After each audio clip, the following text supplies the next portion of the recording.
Бесінші сабақ. Бүгін біз сұрақтар өтеміз. Екі сұрақты мән және мә деген.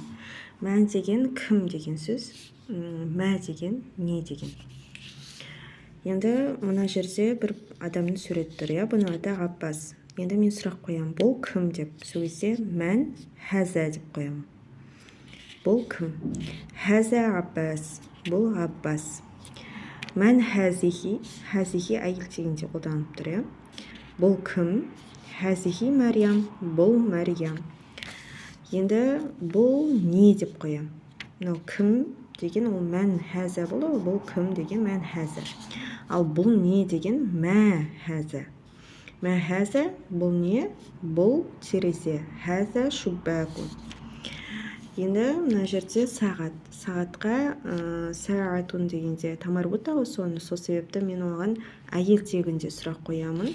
Мә хәзихи бұл не? Хәзихи сәғатун. Бұл сағат. Және мына жерде зорфун, хат яғни.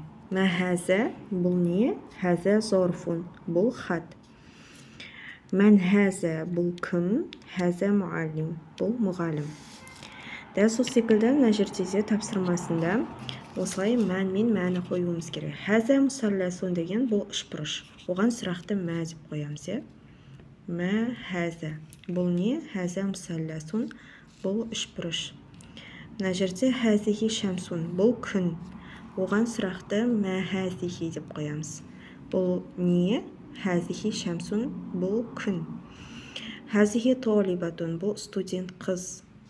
Бұған сұрақты мән деп қоямыз. Мән хәзихи. Хәзә добитун. Бұл полиция. Бұған сұрақты мән деп қоямыз. Мән хәзә бұл кім? Хәзә добитун. Бұл полиция.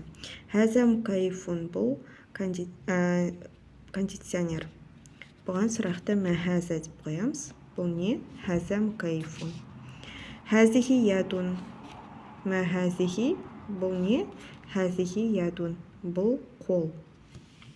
Енді шәмсун мен ядун, яғни қол және күн, олар хәзихи мен әйел тегінде жүреді. Соны жаттап алыңыздар. Сондай өзі исключение бар.